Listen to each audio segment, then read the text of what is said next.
Good morning everyone, welcome to this 2nd of March meeting of the Perth Kinross Council Local Review Body. If I may introduce myself, I'm Councillor Lewis Simpson, the convener of the Local Review Body, and I'm joined today by Councillors Bob Braun and Councillor Callum Purvis. We also have Councillor David Illingworth as reserve. I should like to take the opportunity to thank those councillors for volunteering for today's committee. I think it's important to know that the other members are drawn from the Development Managed Committee pretty much at random, and I have no control over who we get at each meeting, which I would say is a good thing. I would also like to introduce Mr. David Harrison, who is the planning advisor to the Local Review Body. He is not part of the Council's planning department and has had no previous involvement in any of the applications on the agenda today. We are also joined by Mr. Colin Elliott, who is the legal advisor to the Local Review Body, and by Mr. Danny Williams from Committee Services. Now, as regards declarations of interest, can I ask the members if there are any declarations of interest on any matters on the agenda today? I have none, certainly. Councillor Braun? I have none either, Convener. Councillor Purvis? No declarations of interest, Convener. Thank you. Thank you. Thank you, colleagues. Can we note the minutes of the last two meetings, please? Agreed. Noted.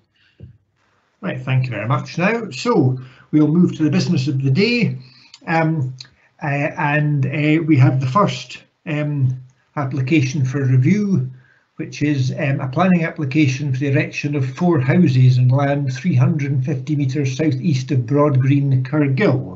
May I ask you, Mr. Harrison, to introduce this application for review?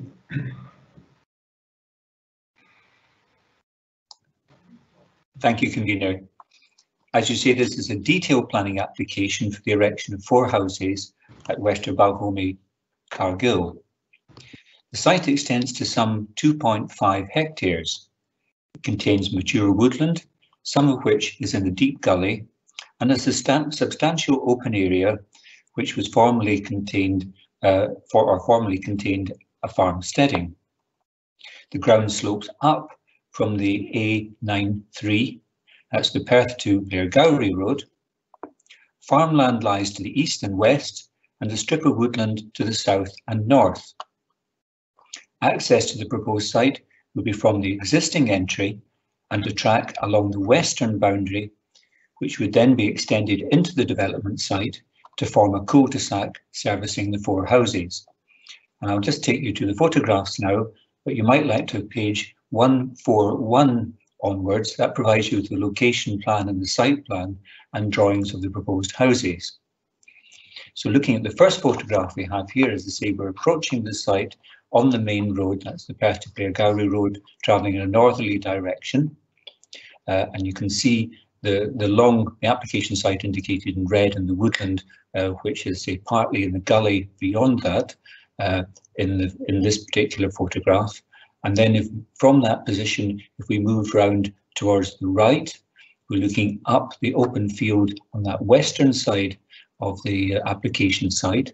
And the red line shows basically the line of the access track which exists at the moment, which you'll see in a later photograph, which leads into the application site. And you can also see the woodland which beyond the application site, as it were, on the horizon there. And then swinging to the left of that photograph, we're now, as it were, in the position of the access itself, looking again in a northerly direction. And as you can see, the road sort of bears round towards the left as you go in that northerly direction. Then swinging round to the left in that photograph, in the same position, looking directly across from the access.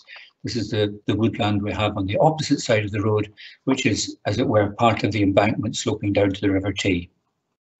And again, from the same position, standing in the access, we swing round to the left. We look now in a southerly direction towards where the first photograph was taken.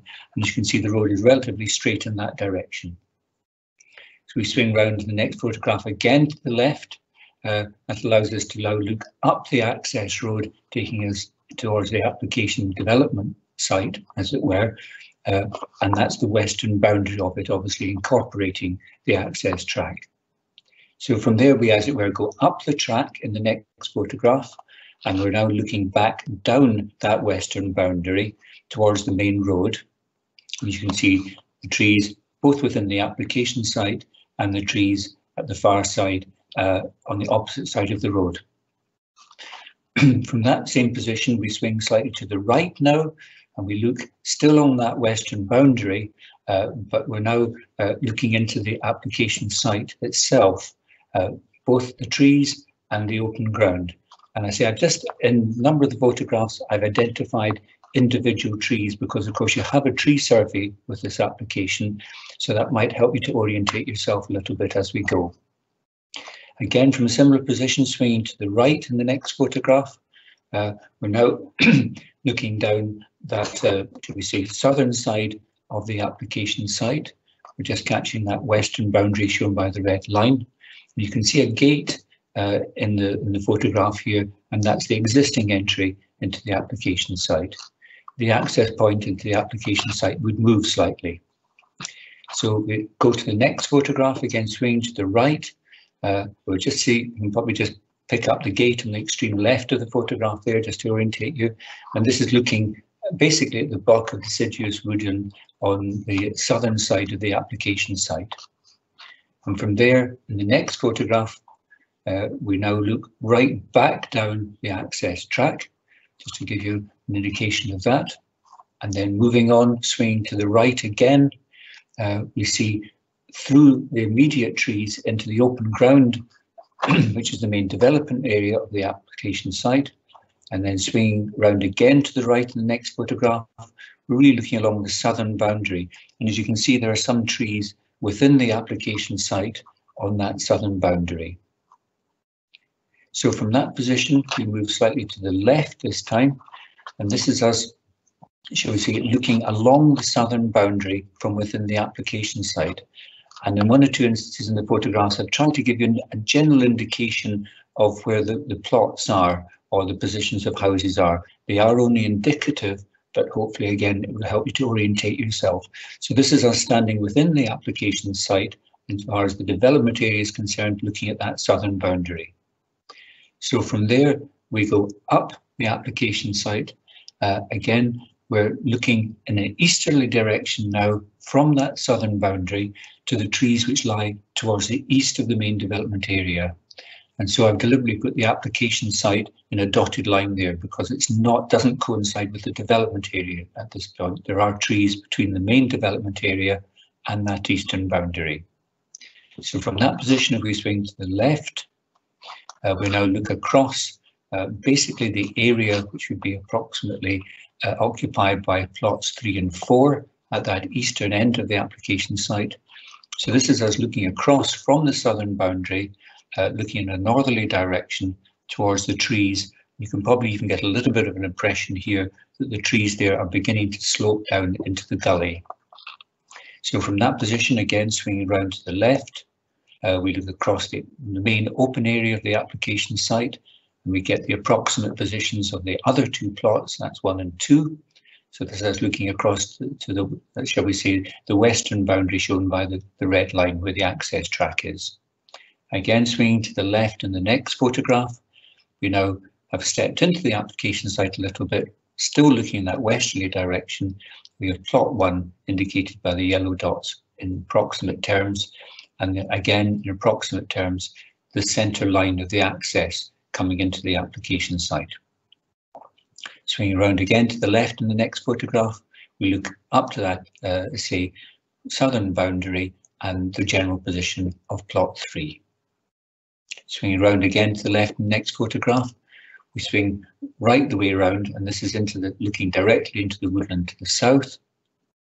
And again, round to the left again, we swing all the way around, and this is us now looking into the woodland towards the east. That's the area within which the proposed soakaway is generally located. Swinging round again to the left, we see again more of the woodland to the east, and I've picked out 1 tree there just again to orientate you. So that's towards the northeastern corner. Swing round again to the left, so we swing all the way around.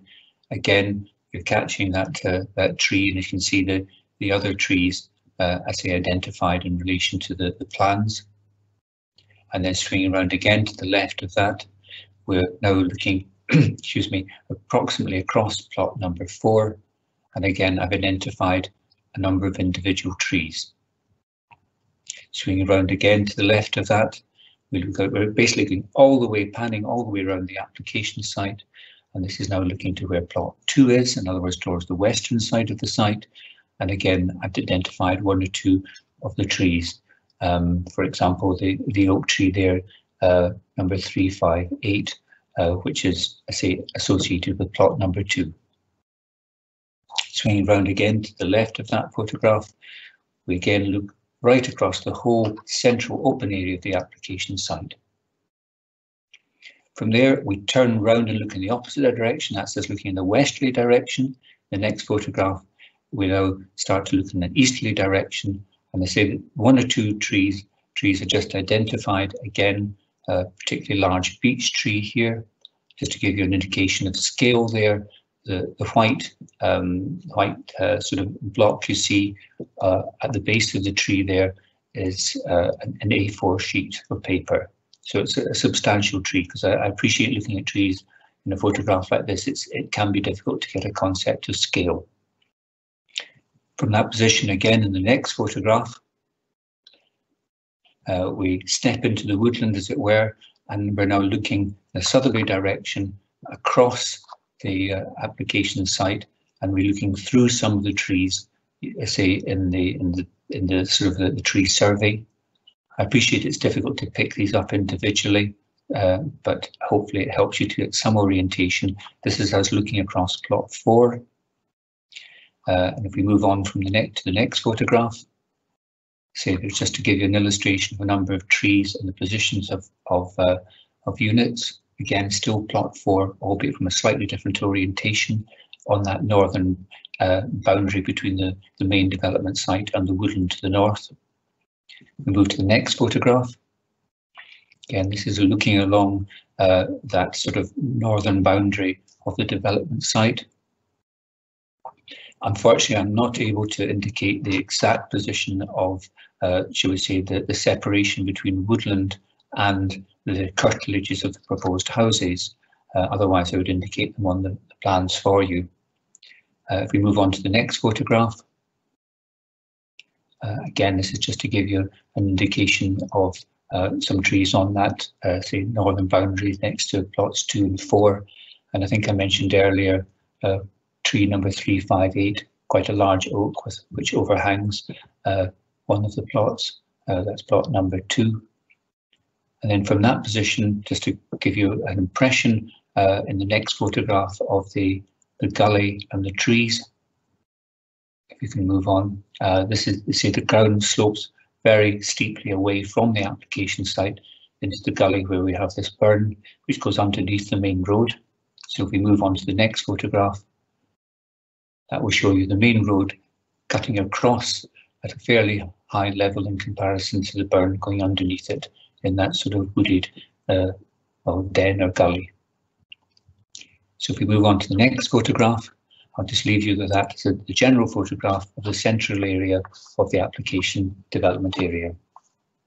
If I turn first of all in summary to the applicant's case, the site has an extant detailed planning permission for 1 house.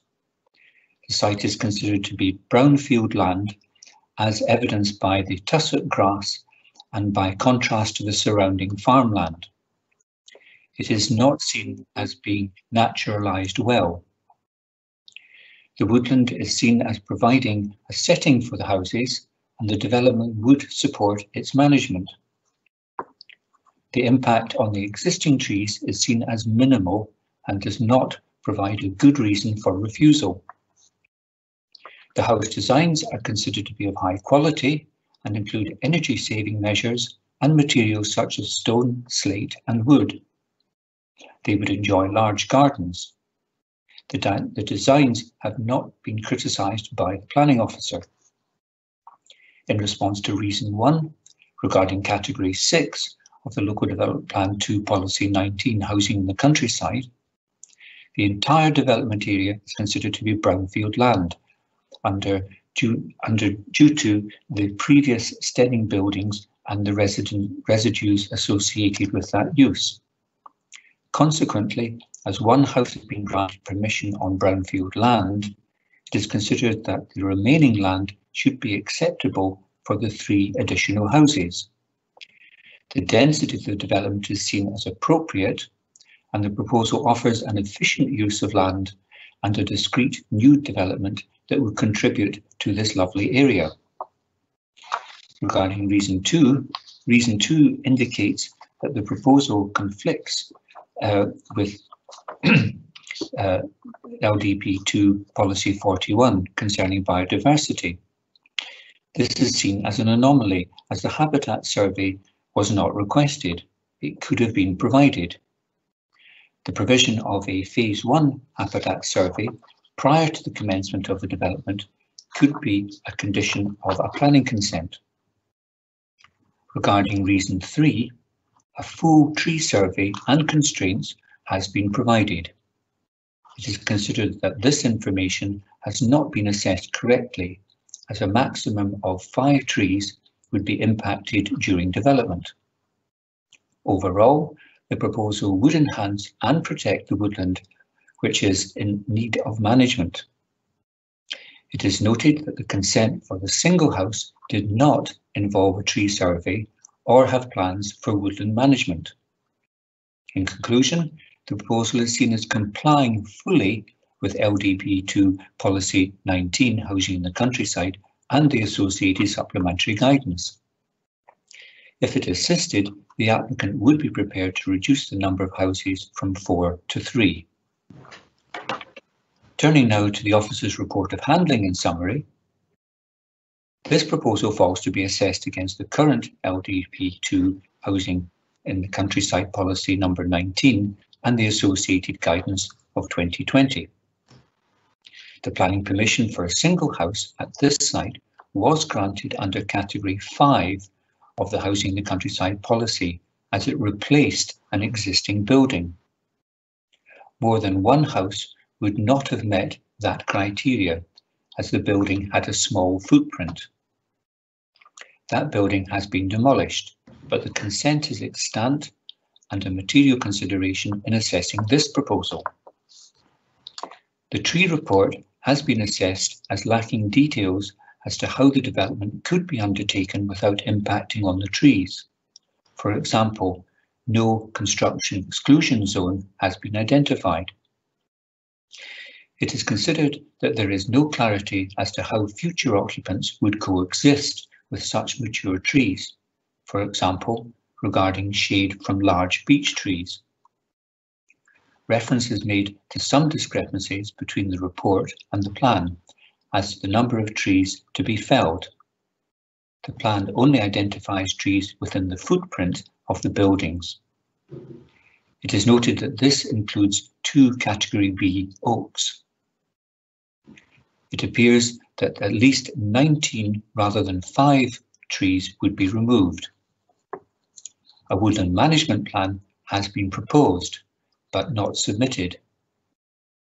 This has not been pursued as the intention to undertake management of the surrounding woodland is not considered to provide a justification in relation to sustainable living, and the proposal is not assessed as meeting any of the other criteria under Category 3 of the Housing in the Countryside guidance. On the basis of the available information, the development is not seen as having a positive benefit to the woodland. There is no ecological survey, therefore there is insufficient information to assess the proposal against Local Development Plan 2 Policy 41. Category 6, that's development of rural brownfield land, allows for redevelopment where buildings have been removed and the land has been so damaged by the former use that it cannot be left to naturalise. The development site is now an open grassy area. As such, it is not considered to meet the criteria for redevelopment as rural brownfield land. Information has been submitted indicating the possibility of a number of contaminants within the site. In the absence of evidence, it is not known A, if these propose a significant risk to human health or the environment, or B, the only viable means of securing remediation to build, which would provide a justification to build the 4 houses. It is appreciated that the applicant would be willing to carry out an additional investigation. Having reviewed the information submitted, the contaminated land officer's view is that there may be some contamination associated with the previous agricultural use, but nothing to indicate that there is likely to be a risk to human health or the wider environment. Consequently, there is no expectation that the site would comply with Category 6. Regarding design and layout matters, the proposed 1.5-storey houses with integral garages are seen as using high standard materials and are acceptable in appearance. The access road is seen as overly engineered and urban for a rural context. The layout is also seen as needing revision to group the buildings into a more courtyard form of development to reflect a rural building group. In conclusion, the proposal is not considered to comply with the Housing in the Countryside policy or guidance. In this case, there are no representations. The applicant has requested a site visit and a hearing. And maybe just if I can make one observation, just to clarify a matter, of course, you have received a survey in relation to ecological matters as part of the notice of review information. That information was, of course, not in front of the officer when he came to a conclusion on the application. Thank you, Chair. Thank you very much indeed, Mr. Harrison, for that comprehensive introduction. Now, colleagues, are there any questions for officers on this application for review? Councillor Purvis.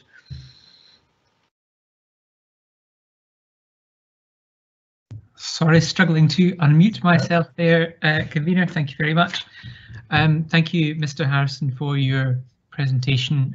As the convener said, that was very comprehensive. I just wanted to ask a few additional points of clarification, most of which you've covered.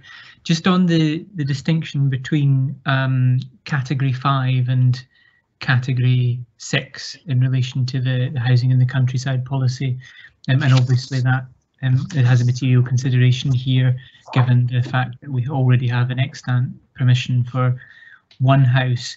It was just to clarify again your understanding for the local review body of Category 6 and the specific requirements of that.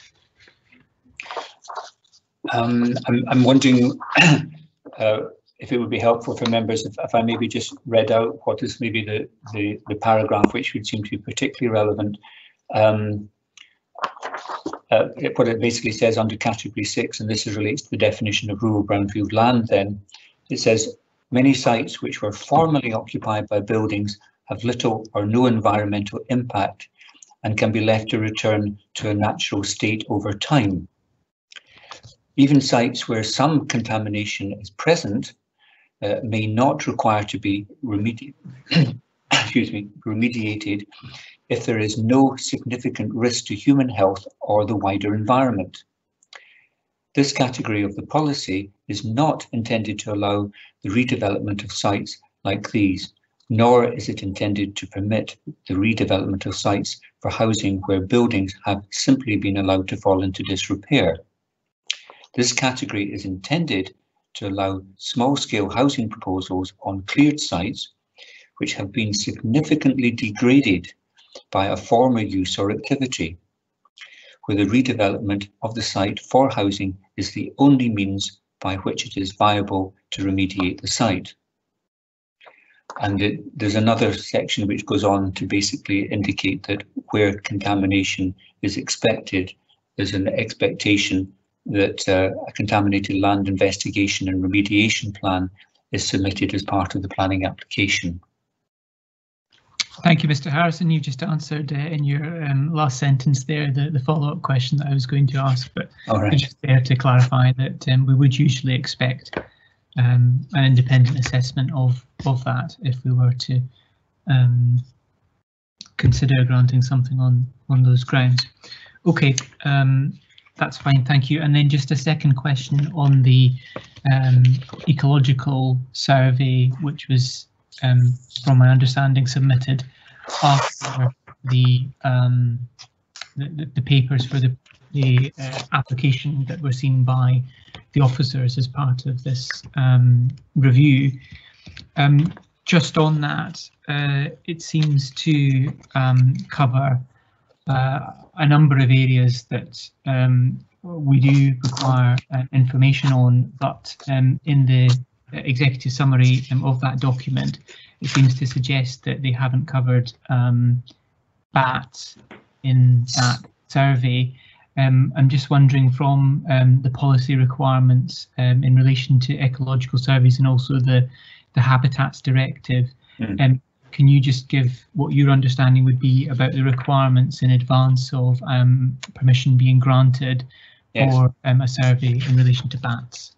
Thank you. Yes, I similarly noted, I think you're probably referring to page 227, where at the last paragraph there's shall we say, confirmation from the applicant's agent here that, and maybe just read it, a bat roost survey tree inspection will be required before pruning commences. So it is quite clear that that has not been part of the document you've been provided with. And as you already highlighted yourself, there is a legal responsibility in relation to bats under the Habitats Directive. And indeed, it wouldn't be appropriate for you to come to a conclusion on an application to grant it without having that information in front of you. So I should maybe draw that to your attention. Thank you, Mr. Harrison. Thank you, convener. You're quite happy, Councillor Purvis. Councillor Braun, have you any questions for officers? I haven't any more. No, Councillor Purvis has asked them, particularly the contamination side, which I wanted clarity on. That's now been cleared. Thank you. Thank you, Councillor Braun. I have a couple of questions, Mr. Harrison. Well, I may be asking you to speculate, in which case I apologise in advance. But I was on site yesterday. It's an area that I thought I knew quite well, and the snow had gone. But looking at the field, similarly to the picture that's up on the screen just now, can you advise how a layperson like myself could tell the difference between an open field and a brownfield site? Because I certainly could not obviously see any major difference between the site shown in this photograph and other fields round about. Well, I think that you have to almost go back to the historical information. That there's no doubt there was some farm buildings in the approximate position of plot number 1, and there appears, well, historically there appears that part of the area you're looking at here did have trees on it historically, but obviously that's been cleared quite some time ago. In relation to the difference between what the grass that you're referring to in the photograph here that you saw on site and the adjoining land, the site has obviously been within a general area of woodland historically, unlike the adjoining farmland, which I think has been cultivated for, well, as long as we can remember, as it were. The difference is, well, I don't know quite how best to put this. Obviously, it has naturalised to some degree, as you can see by the tussocks of grass. The applicant has suggested that that type of vegetation, or he's put forward the view that that type of vegetation is an indication or could be taken as an indication of a degree of contamination. I have to say I'm really not qualified to have a view on that one way or the other. I'm sorry if that's not a particularly helpful answer to your question, but it would be speculation on my behalf to try and draw too much of an association between the two things. Yeah, thanks, Brother. I think just really further, but back to the historical aspects of it, and there is no suggestion that in the past there was anything like these 4 buildings on that site. Consent previously was granted for one house to replace the building that was there. There is no suggestion that the proposed site now had buildings on it in the past, is there? Well, you have, I'm just trying to look up the right part here. You have some information in terms of the history of the site. To see if I can get that to hand. I mean, I think my point is there's no suggestion that these 4 proposed houses are replacements as such. I don't think so. If you turn to page 44 and 45 of the papers, and even the preceding page 43, I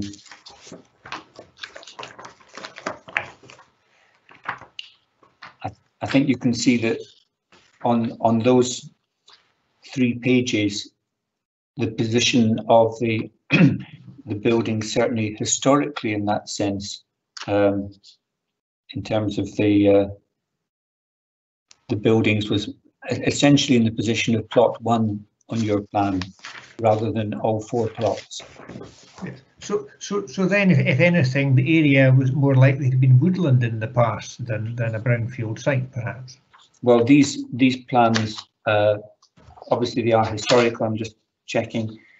This is 1959 is referred to, and 1860 if you want to go all the way back. So there have, some of the trees appear to have been cleared at some point, and I can't give you an exact date. 1959 is the most recent one on page 45.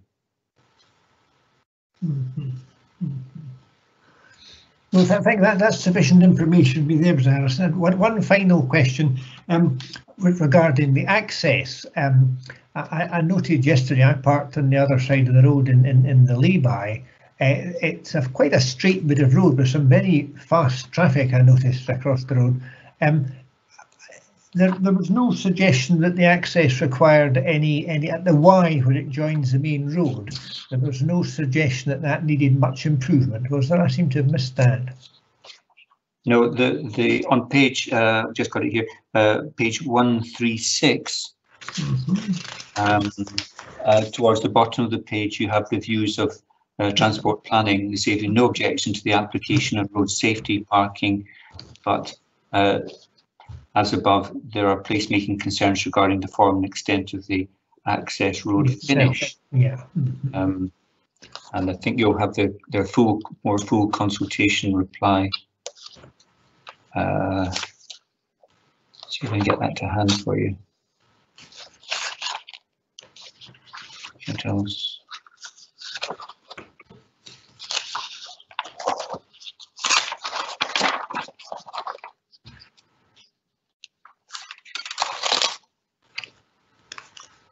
On page 209,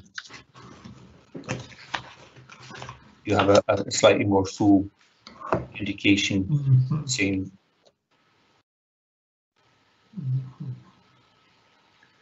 Right, thanks so much indeed, Bizarre. I'm quite happy that I have no further questions now.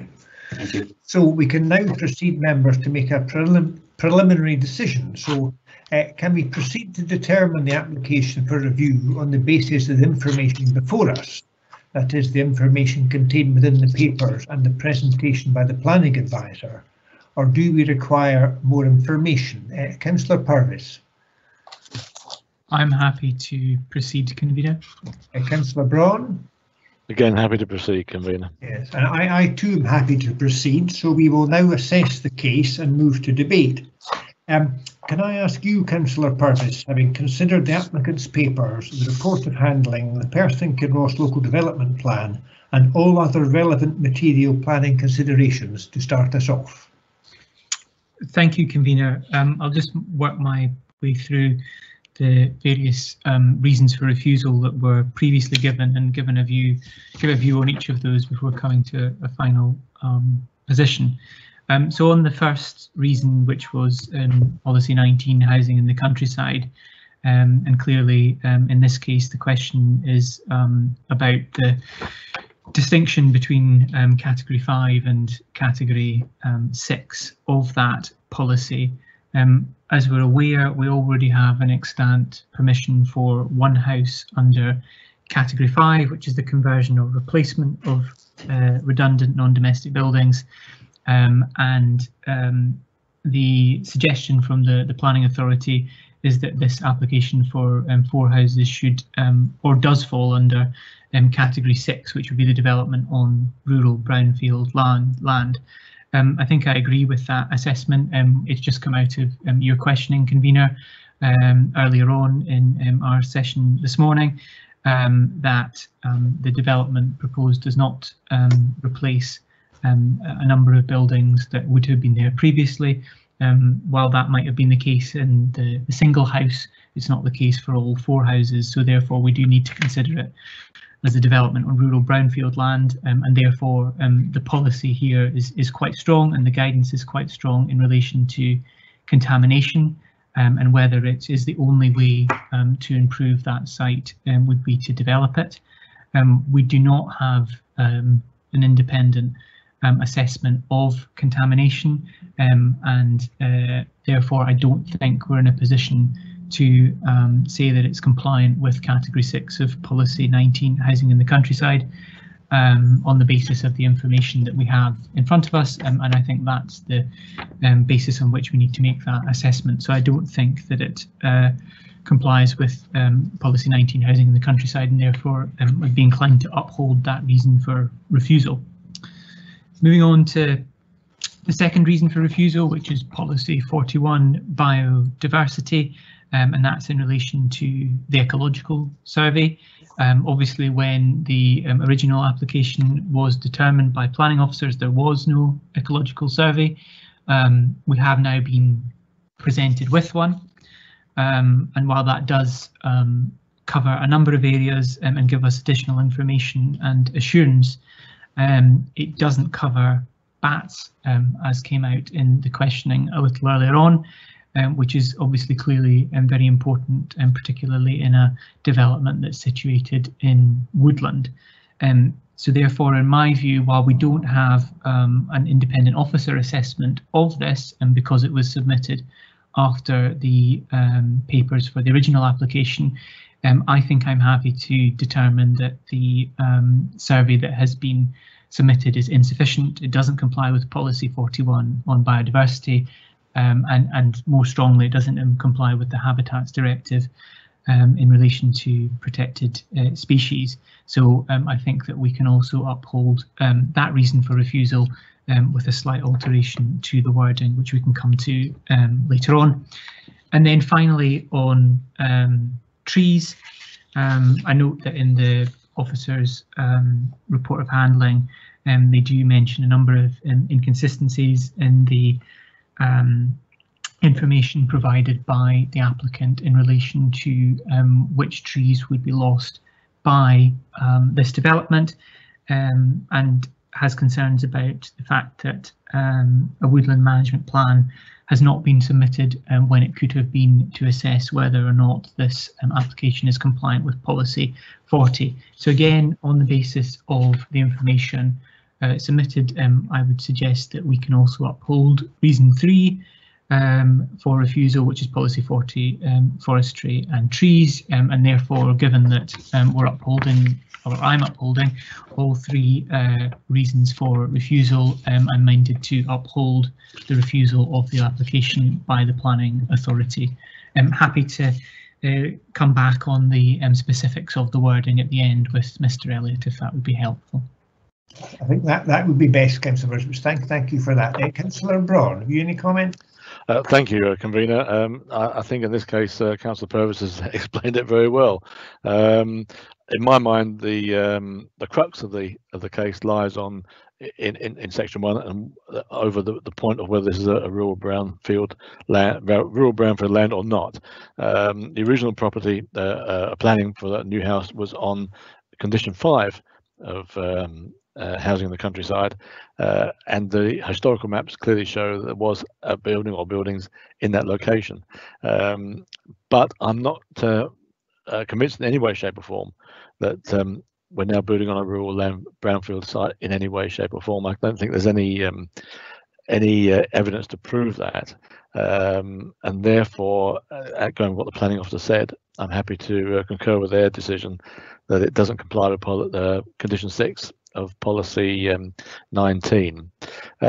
The other 2 points regarding the biodiversity survey, yes, that is here, and it quite clearly says that there's been no consideration taken for bats, so it is not an adequate survey, I believe, and that obviously goes for the policy 40 of the trees. The tree survey again is not satisfactory. So as with Councillor Purvis, I'm happy to concur with the planner's decision on this case and refuse the appeal.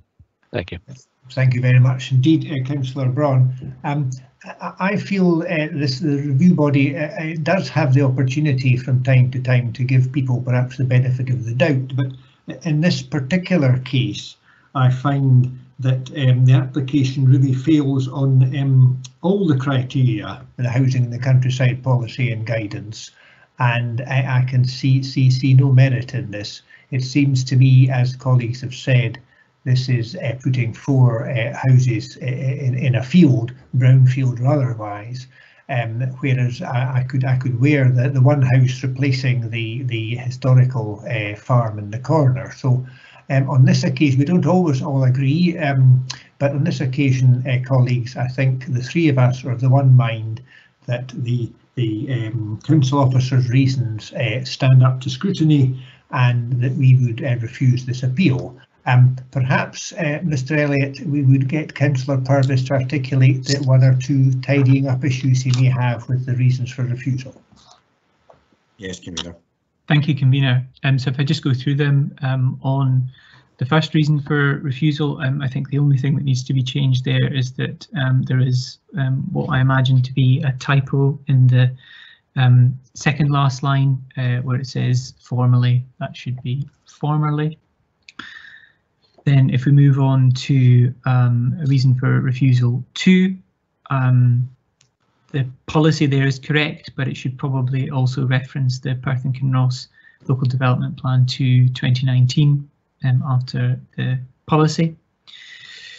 Where it says no ecological survey, clearly that position has changed for the appeal. So there is an ecological survey, so we can say the ecological survey, and then finally where it says submitted, we can change that to insufficient, and I think we should also say particularly in relation to bats, as we have all highlighted. Then finally for point 3, again the policy is correct, but we should reference the local development plan in there as well.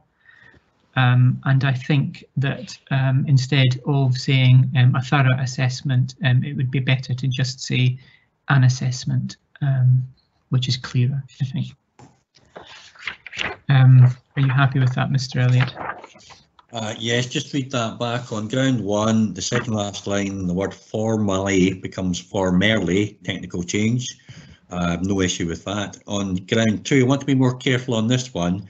I'm going to read it out relatively longhand, but my understanding of your suggested changes is it becomes the proposal is contrary to policy 41 of Perth Kinross Local Development Plan 2, and in brackets 2019, as the ecological survey of the proposed development area or assessment of the likely effects of this development on habitats and species is insufficient, particularly in relation to bats.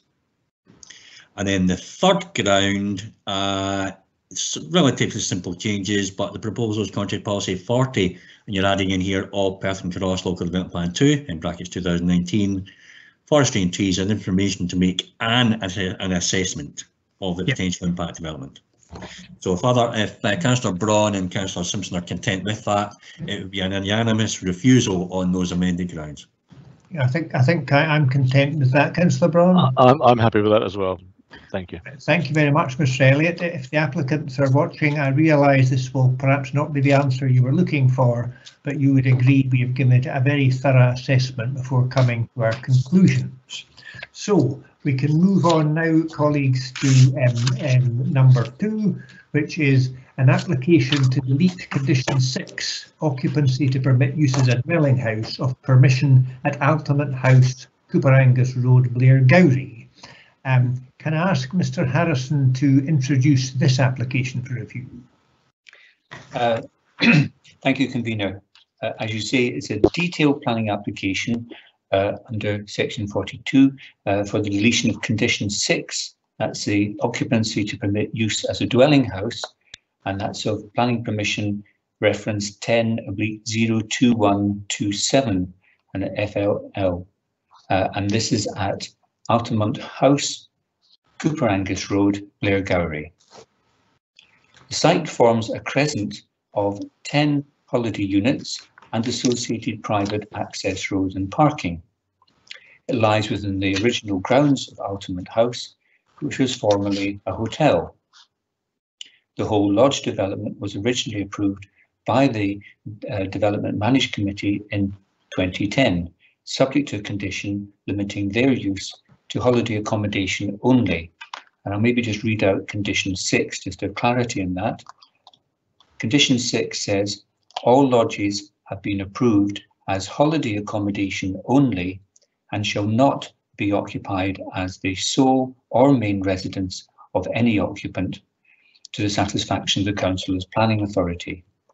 I'll maybe just take you through the photographs now, but you might like to have pages 281 onwards. That provides you with the plans and elevations of the holiday cottages, as it were. But also I maybe mention that the applicant themselves have submitted photographs of the holiday lodges too, and also some photographs of housing developments which they've referred to. So just for clarity, I appreciate some of the members may be familiar with the site already, but this is Altamont House, a listed building, but that particular part of the grounds is no longer, as I understand it, in the applicant's ownership.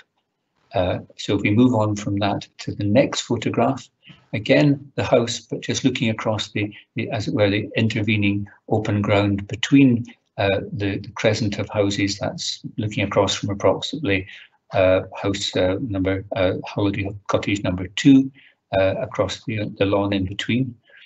And then if we move to the next photograph, this is us now looking towards the units 1 and 2, just to indicate them.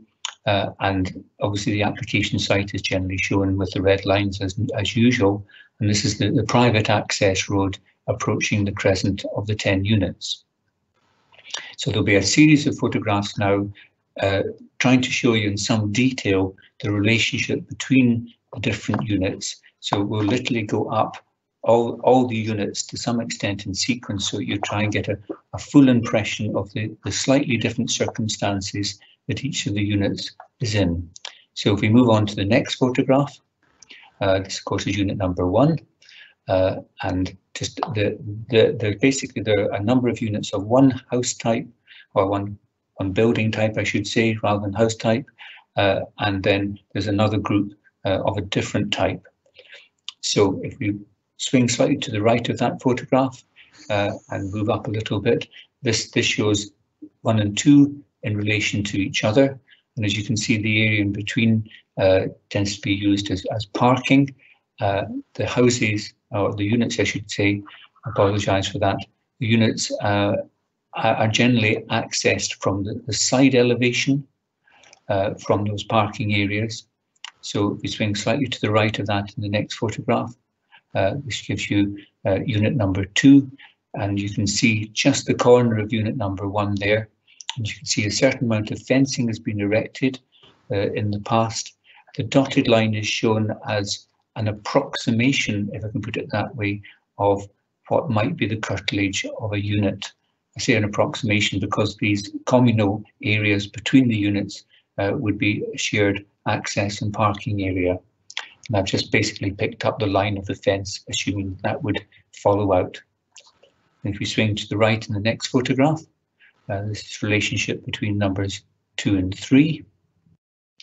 And if we go to the next photograph, this is just to give you a little bit more indication of some of the different side elevations. So here's an elevation of number 2. You can see the roof lights above and some windows on the ground floor. You of course do have layout plans in the papers indicating these the position of windows.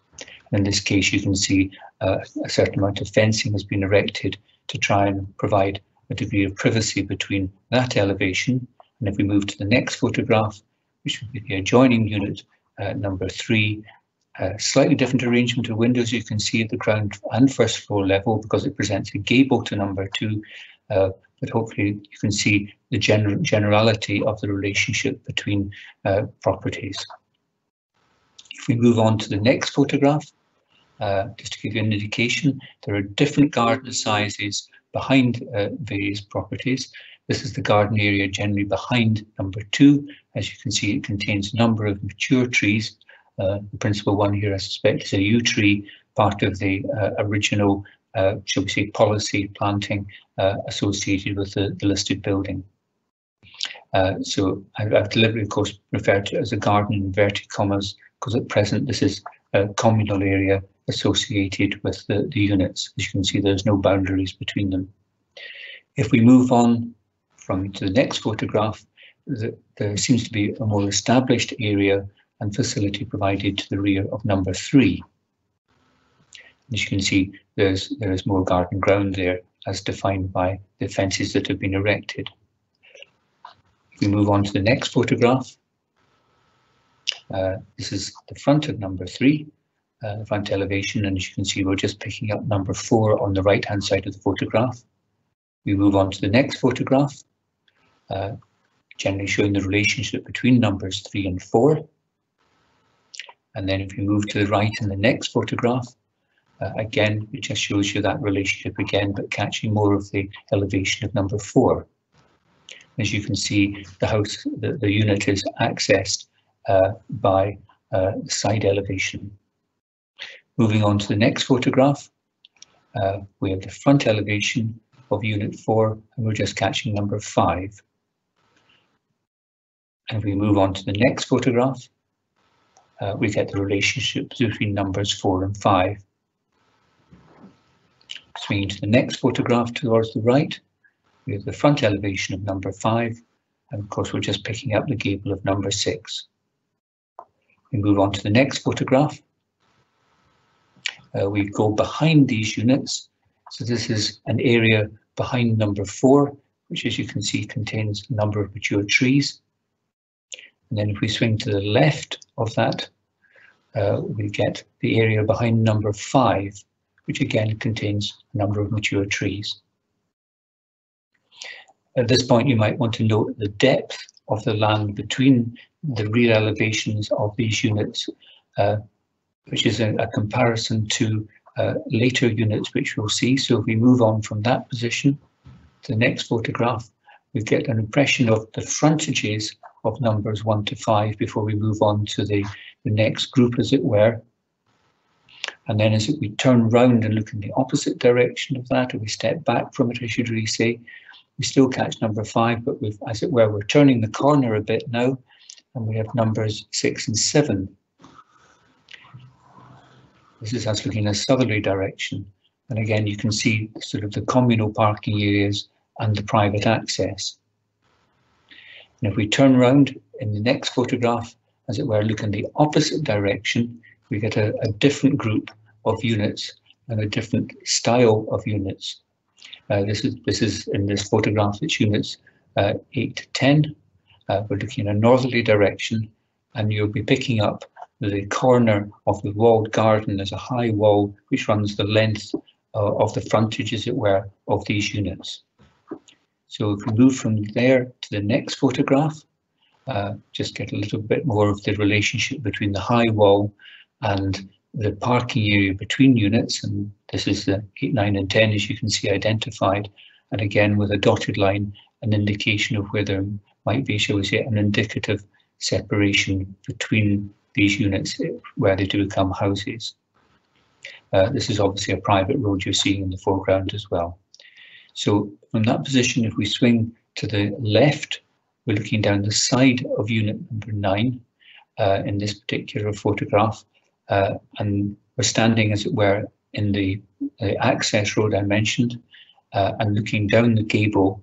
And as you can see, the dark area is the fencing separating this part of the development from Sheila Road. The photograph is just taken to give you an indication of the more limited depth of the application site at that point in comparison to the earlier photographs.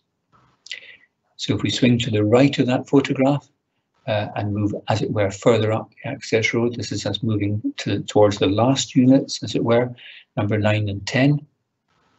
And from that position, if we move to the next photograph, we step back and look down the whole group of houses, as it were, past number 10. As you see here, we get the length of the full wall garden at that point, and say picking up the gable of number 7 in the furthest distance. And from a similar position, if we move slightly to the right of that, we're still catching the gable or part of the gable of number 10. I've shown what I think is an interpretation of the application site at that end, as it were. There appears to be a garage or some form of enclosure next to number 10 now. And then if we move again, swing towards the right of that photograph, we're still seeing the access road swinging round and into, as it were, the side of the garage building that's been provided. And from that position, if we turn around and look in the completely opposite direction, we look down the long, as it were, wall of the other, shall we say, having turned the corner, the other wall enclosing the access road on that northern side, part of the walled garden. So if we move to the next photograph, I'll just leave you with that general photograph of the first group of units. Turning now in summary to the applicant's case, Ultimate Hotel closed in 2015 and is now mainly a private house in separate ownership, occasionally accommodating visitors. The site is located in a residential area and a short distance from Blairgowrie town centre and its facilities. As such, it is seen as ideally suited for these properties to become houses. It is appreciated that there was a previous proposal by a former owner to remove the condition and enable some of the holiday properties to become houses in 2013. This proposal, which was not granted, I should say. However, the planning officer at that time recognised that a residential use was a compatible land use in this area. The concerns appear to relate to the standard of amenity, a matter that can be legitimately interpreted in different ways and cannot be calculated. It is the applicant's view that the assessment of amenity should be for the prospective owners and occupiers to determine, rather than the planning authority. It is noted that this condition has created difficulties for financial institutions in funding hospitality proposals. The standard of amenity is seen as comparable with other recently approved housing developments at Gilton and Rattray. The average plot sizes are calculated at 503 and 192 square metres, and the plot ratios of 24 and 28% respectively. Excuse me. The plot sizes at Ultimate range from 286 to 778 square metres.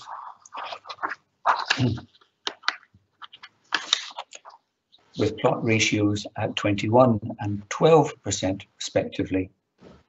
In addition, attention is drawn to William Dixon Drive, Rosemount, a Rosemount development which offers very poor private amenity and privacy for residents, with virtually no private front gardens. The Darragh Gate retirement flats, which are close to the entrance to this proposal, are also seen as extremely cramped. By comparison, the proposed houses are seen as having very generous plots. The applicant has indicated that he has amended his proposal to remove the downstairs bedrooms from units 1 to 5, so that all bedrooms would be at first floor level. This is seen as removing any overlooking concerns. Also, the garden ground of Unit 1 could be provided with an additional 160 square metres of space. In conclusion, the units are seen as having high standards of amenity, and the assessment of a lack of amenity for the properties is viewed as baffling. In addition to this assessment, the applicant has provided a detailed history of the sequence of development, changes in uses, and changes in ownership that have taken place over the recent decades. In summary, prior to 2003, the fortunes of the hotel waxed and waned.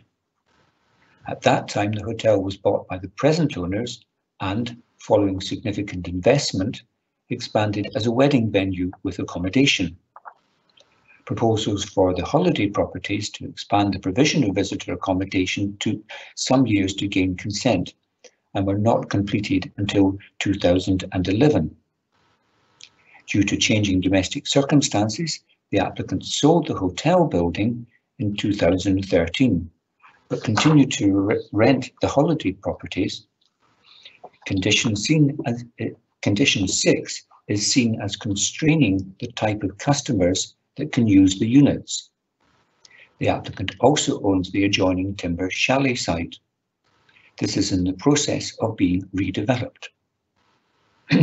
There is also a separate statement prepared by the applicant's husband, which sets out views regarding his experience since 2003 in seeking to progress development proposals at this location. The statement is highly critical of the Council's planning service. Turning now in summary to the Officer's report of handling, the planning history of this development ultimate may be summarised as follows. 10 holiday lodges were approved in 2010, subject to the restricted condition that they be used as holiday accommodation only and not as sole or main residences. The lodges were subsequently built and brought into use. Applications for the removal of the restriction to allow all 10 of the lodges, then numbers 1 to 5, then numbers 1, 2, 4 and 5 were made in 2013, 2015 and 2017 respectively. The applications were refused on appeal by the Scottish Government and in 2013 and 2017 by the local review body on the other two on these other two subsequent instances. This was mainly because the development was not designed as housing and the related concerns regarding privacy and amenity due to the layout and close proximity of the lodges to each other. Comparisons with other developments form part of the assessment in reaching these decisions.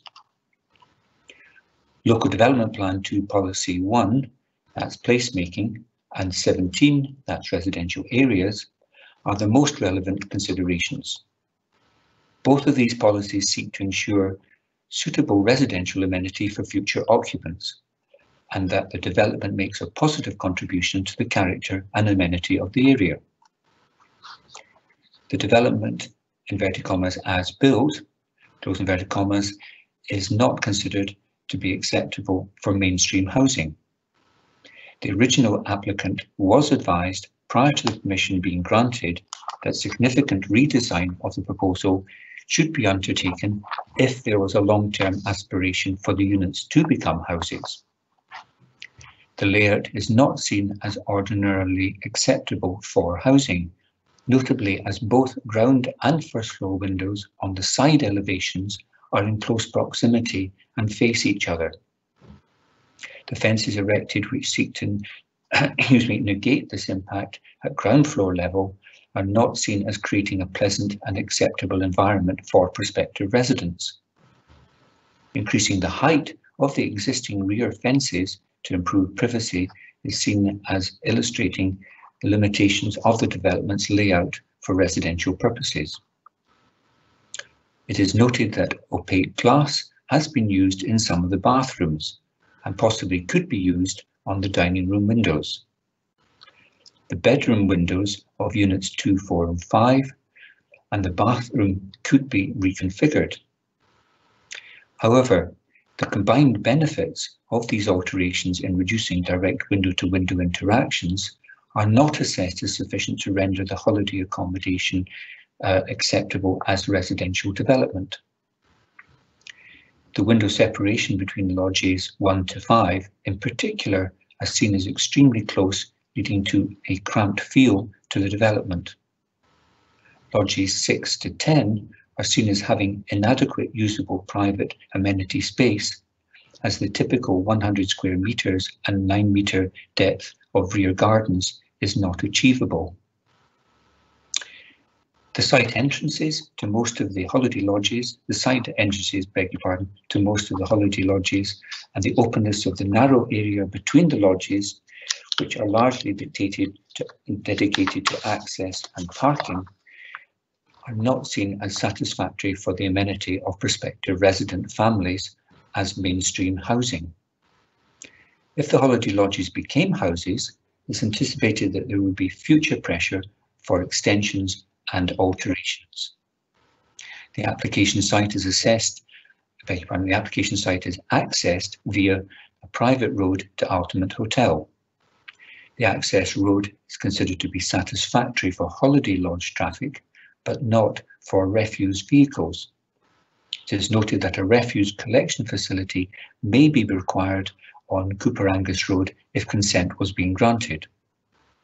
In conclusion, the existing development, which was designed as holiday accommodation, is not considered to meet layout and amenity standards for housing which would comply with policies 1 and 17 of the Local Development Plan. Turning now to representations. Representations have been received from 3 parties expressing concern regarding access, making reference to the earlier applications for houses at this site being refused by both the Council and the Scottish Government, and the repeated submission of planning applications for this proposal. In this case, the applicant has requested a site visit and also requested a hearing. Thank you, Convener. Thank you very much indeed, Mr. Harrison. I think, firstly, with regard to your comments of the critical statement, I think I would like to point out that such allegations are not appropriate to be discussed or considered by this local review body, and I understand that they've been passed to the Council's Corporate Complaint Service for them to attend to it. So for the purposes of this morning's meeting, to be clear, we will only be dealing with the planning merits of this application. Now, colleagues, have we any questions for officers on this application for review? Councillor Purvis. Thank you, Convener. No, I think that was very comprehensive from Mr. Harrison, so I didn't have any questions specifically for him. Thanks, Councillor Purvis. Councillor Braun, any questions from you? Just a couple, if I may, Convener. Just to clarify that when we're looking at planning for properties for holiday let, the standard of amenity is considered to be necessarily less than a traditional owner-occupied property. Is that correct? Well, yes, it'd be seen as a different type of development. Normally, it's where it's a tourist development or a tourism-based development as opposed to permanent mainstream residential accommodation. If in simple terms, if people are simply going somewhere for a week or two, and quite possibly going elsewhere as a matter of routine during the day, the expectation that they have a level of privacy in the sense that they may have permanent neighbours is very different. It's a situation which is much more fluid, and people have, shall we say, generally speaking, different expectations. So it's not considered that holiday accommodation would require, in general terms, to enjoy the standard of amenity and privacy, which would be normal, if I can put it that way, in broad terms, in a permanent housing situation, where, I say, different activities may be taking place as opposed to people just being there on holiday. And obviously people are generally going for only short periods they may well just simply be leasing something. If they found that there was a difficulty with amenity or privacy, well, they just probably wouldn't come back again. Would be the general set of circumstances. So people are not committing to living in accommodation sort of full time. It's usually rented accommodation. Okay, thank you for that. And the only other point I was going to raise was that I noticed in the paper there's mention of developer contributions, and there's been no response. I just wonder if there's been any further comment to you or in any way about the payment of these contributions, if we were in mind to approve. £76,230, I think it was. Has there been any more mention of that? That's correct. There would be, if you were minded to grant consent prior to issuing the decision, then there would be a requirement, as these would be becoming houses as opposed to holiday accommodation. There would be both an education and affordable housing element to it, because obviously you have more than 5 units involved here. So both would become liable, if I can put it that way, for those contributions to be made. Yes. Right. Okay. There's been no comment from the applicant about. I've got nothing in the papers that I've picked up that actually commits one way or the other in that context. Fine. Thank you. Sorry to step in. I've had during the course of this meeting an email has been received. Now it's not directly from the named applicant, but I believe it may be someone connected, but there's an indication that that contribution would be paid. But the technical thing is, Mr. Harrison is quite right, is if this was granted, those contributions would be sought, and either they would be paid up front or it would have to be done through a Section 75 agreement. But that's as much as I can say. There's an indication of payment, but it's not directly from the applicant herself. Thank you, Mr. Elliott. Thank you. Thank you, Mr. Harrison. Thank you, Councillor Braun. Can I just ask for some clarity? I think, Mr. Harrison, this site has a fairly long and possibly slightly involved planning history. Am I right in thinking that these houses were built as holiday accommodation, and there was at the beginning, we're going to be looking retrospectively now, there was no suggestion that they would be used in any other way? Am I right in thinking that? Well, you've made yes, in the sense that the application was originally for holiday accommodation, or you might say ancillary to the hotel as it was at that time, prior to the hotel building being sold off separately. That's why I say the hotel building was sold in 2013, as I understand it. The consent for this was around, well, there were more than one application, but the consent ultimately was in 2010, with the buildings being completed around 2011. So that was the context in which the original development took place. Right, so while I recognise circumstances change in life, am I right in thinking that the legislation which covers this type of housing has not substantially changed in that time, or at least not changed in any way which would favour this application? Well, you say this type of housing, that you're making the same mistake as I was. The accommodation, should I say? Accommodation, yes. Well, there obviously will have been a certain amount of changes in the various parts of legislation relating to housing in that period, I'm sure. But in terms of the actual what was applied for and what was granted, it quite clearly was for holiday accommodation, and condition 6 just reinforces that, if I can put it that way, and clarifies that point, that the consent granted at that time by the planning authority was not for a residential use, to remove any ambiguity, because obviously the buildings are occupied in a residential sense, but as holiday accommodation and not as, shall we say, full-time or main residences. Thank you very much, Mr. Harrison. I'm quite happy with that. Thank you. So we can proceed now, members, to make a preliminary decision. So can I ask if we are happy to proceed to determine the application for review on the basis of the information before us, that is, the information contained within the papers and the presentation of the planning advisor, or do we require more information? Councillor Purvis. Thank you, Convener. I think I'm happy to proceed on the basis of the information we have before us already. Thank you, Councillor Purvis. Councillor Braun? Happy to proceed, Convener. Right, I too am happy to proceed. So we'll now assess this case and move to debate. I'll start things off because, having considered the applicant's papers, the report of handling, the Perth Kinross Local Development Plan, and all other relevant material planning considerations, I will start us off.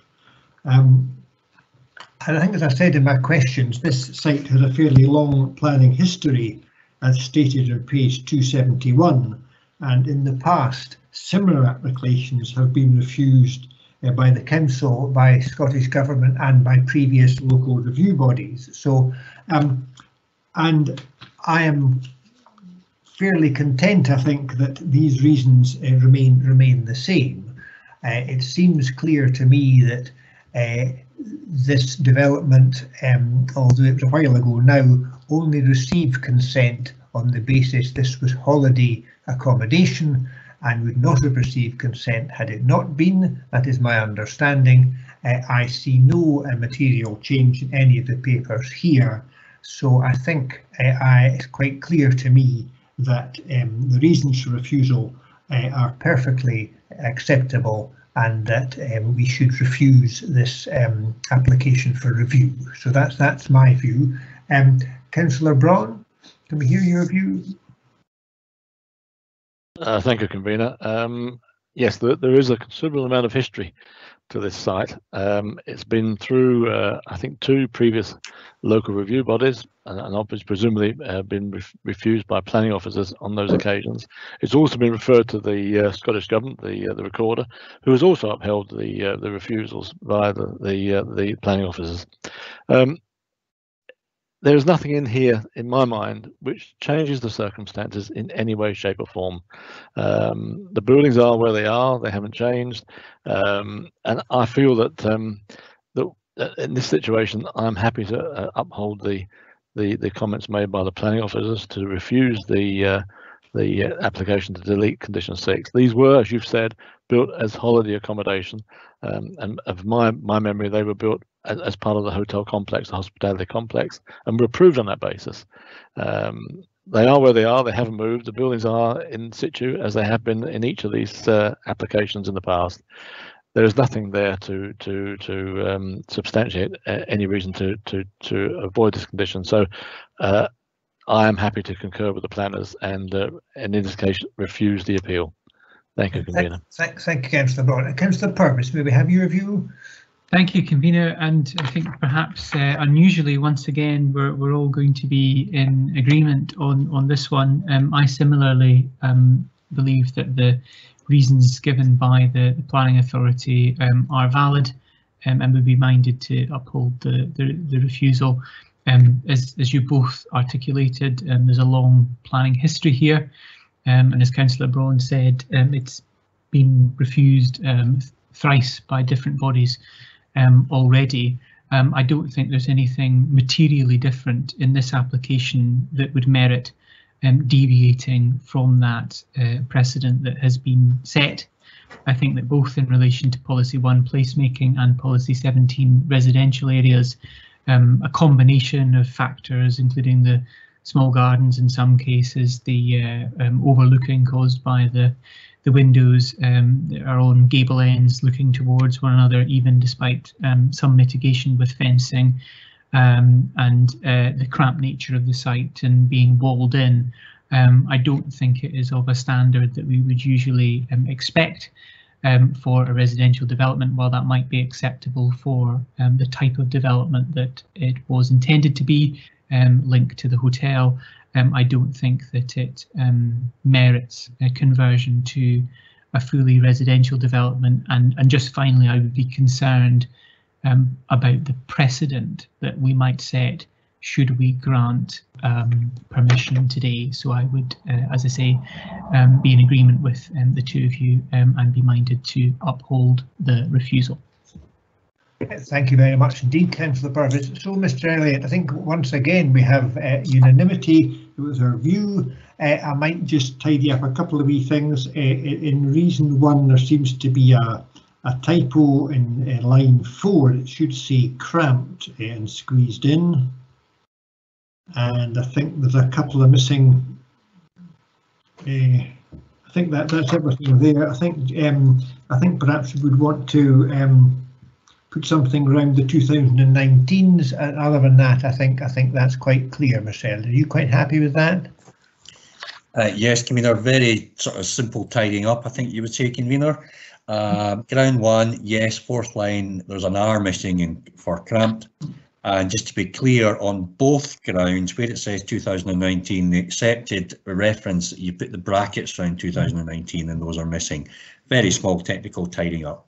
Right, thank you very much indeed, Mr. Elliott. So that one's clear. We continue to refuse this one. Again, this will not be the answer the applicants were wishing for, but I think we've given this a very good and thorough airing in this occasion and previously. So we'll move on to the next, our final item for the item 3, colleagues, which is a planning application for the erection of ancillary accommodation Robbins Mead, Woodlands Road, Blair Gowrie. So may I ask you, Mr. Harrison, to introduce this application for review? Thank you again, convener. As you say, it's a detailed planning application for the erection of ancillary accommodation at Robbins Mead, Woodlands Road, Blair Gowrie. The rectangular single-storey timber building will be located in the western corner of this L-shaped house plot. It will be enclosed on two sides by a high beech hedge. A semi-detached house lies adjacent to the west, and land associated with the access to that and other houses lies to the north. The garden ground to the south would accommodate its drainage facility. Access, power, gas and water supply will be provided in association with the main house. It would have a footprint of some 60 square metres and a pitched roof ridge height of approximately 3.1 metres. The accommodation would comprise an open plan kitchen, living, dining area, a shower room, utility, cloakroom and 2 bedrooms. The unit would be transported to and positioned on the site and, as such, would be classified as a caravan. A substantial group of garages, outbuildings and greenhouses lie between the proposed accommodation and the main house. There is a 20-metre distance between the main house and the proposed accommodation. I'll just take you through some photographs now, but you might like to have page 358 to hand, provide you with a location plan, a site plan and plans of the proposed accommodation. The applicant, of course, has also provided you with some photographs. The general sequence of the photographs will be the site from Woodland Road, which is what you see in the first photograph here, the existing access and the buildings, the site and its relationship with the adjoining properties. And then, so I'll just take you to the first photograph here, which is Robbins Mead frontage onto Woodlands Road. You can see 2 buildings, or 2 principal buildings in this. The far building, as it were, is the main house, and the closest one you see to in the photograph here is the ancillary accommodation. So from that photograph, if we swing slightly towards the right, you're still seeing the ancillary accommodation, but this is the, let's say, the elevation onto the access road, which runs down out with the application site, but serves little strewn at the back.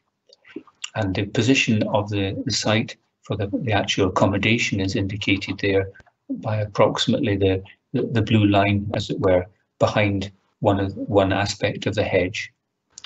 So from there, again, still in Woodlands Road, if we swing to the right, we see that access a little strewn as well, but we then see the modern house which has been built, served by the access 2. We swing to the right of that and step back a little bit in the next photograph. This is the property called Linburn, which you'll see on the location plan. Swinging now in the opposite direction, as it were, down to the left, we see the outbuilding, basically on 2 levels of accommodation here. And then if we swing to the left of that, in the next photograph, we're just catching the outbuilding on the extreme right-hand side of the photograph, catching Robins Mead on the left-hand side of the photograph, and beyond the access we've got the blue garage doors, and beyond that again you're maybe just picking up the ridge of Little Struan. So this is us standing, as say, in Woodlands Road looking into the access of the site. And then in the next photograph we swing to the left, we catch the gable of Robins Mead itself. Moving on from that into the site in the next photograph, this is the, as it were, the front of the outbuildings facing onto Robins Mead.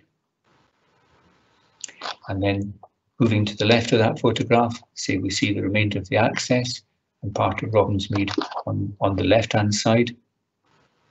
And then moving on from there further into the site, we have the turning area and the garages. And you may be also looking, as it were, through the gap to one of the greenhouses on one side, and then we have the access gate into the other part of the garden indicated there as well. And you'll see more of the outbuildings as we go into that area. So from this general parking turning area, if we now go beyond that through the access gate, we, as it were, look over into where the yellow position of the proposed unit would be, as seen from this point, looking down the, as it were, the gables of the outbuildings, and beyond that we have Little Struan, or the gable of Little Struan I should say, and this shows you the two sides of the beech hedge. So from there, if we step now into the application site a bit, we get the approximate position of the proposed accommodation shown there. And then if we step in a little bit further and move slightly towards the right, you can see the hedge as it extends down that boundary of the application site.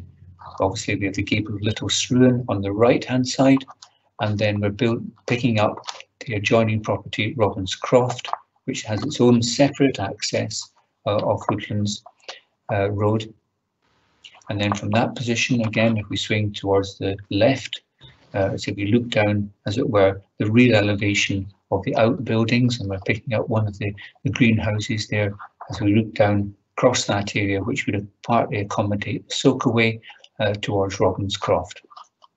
Again, if we move to the left a little bit, we step back into the site a little, and this is, I say, the rear of that group of outbuildings, which I say are a combination of sort of single brick and timber work.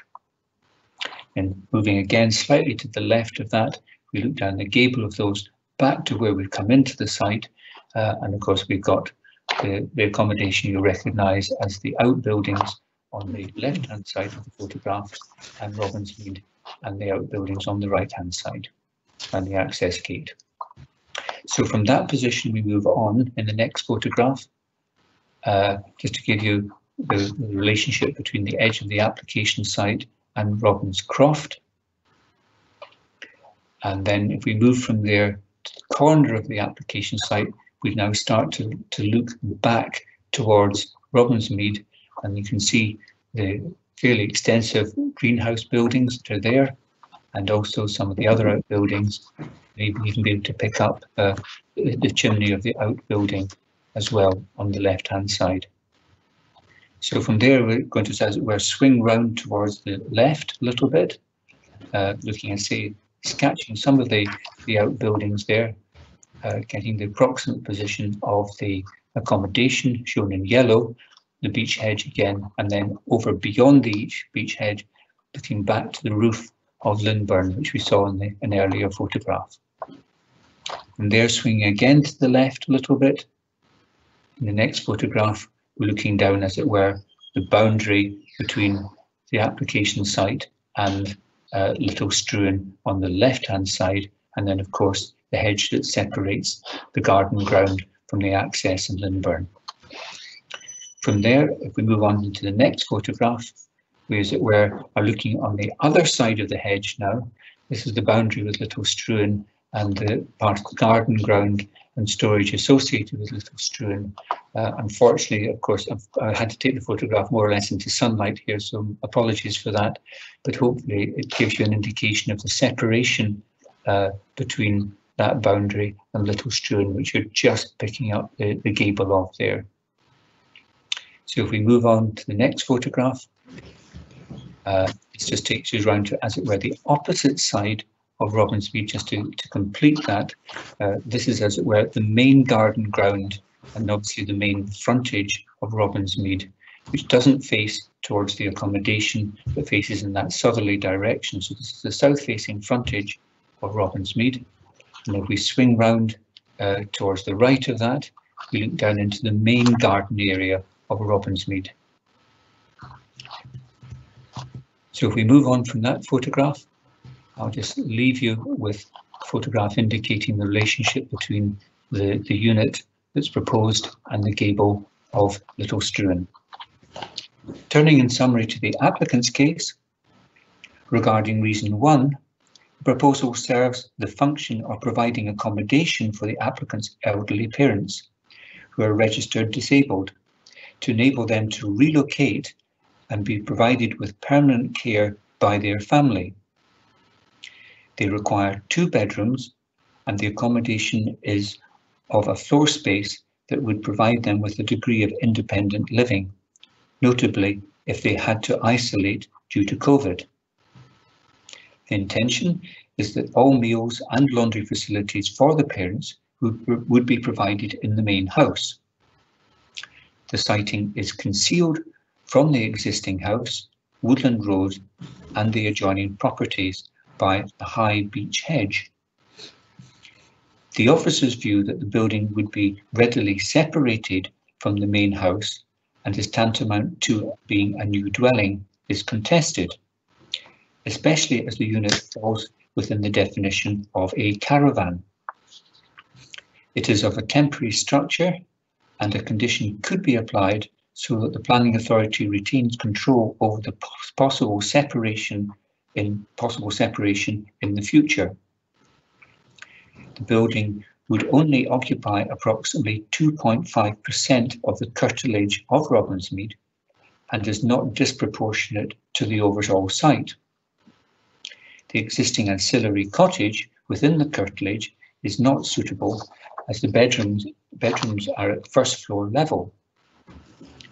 The ground floor only extends to some 30 square metres. Regarding reason 2, the reference to the potential loss of light is speculative and has not been the subject of a full assessment. The siting of the unit is considered to clearly demonstrate that there will be no material impact on the light enjoyed by the adjoining house, that's Little Struan. Concern has been expressed that the window on the western gable of the accommodation would be some 7.7 metres from the gable of Little Struan. This concern could be overcome by the window being omitted. While there is no intention to remove the intervening high hedge, a condition requiring the provision of a 1.8 metre high timber fence on the boundary could provide sufficient control. Regarding reason 3, the applicant is willing to explore the more costly option of connecting to the drainage system of the main house. Also, a temporary consent would be acceptable to the applicant. Turning now in summary to the officer's report of handling, ancillary buildings within the curtilage of a house are generally acceptable. To be ancillary, it needs to be subordinate and functionally and physically connected to the main house in terms of its scale. Also, it needs to remain incidental and not lead to the creation of a new dwelling. In this case, the building is standalone, separated from the main house, and fully equipped to provide independent living accommodation. As such, its function is not assessed as supplementary to the existing house.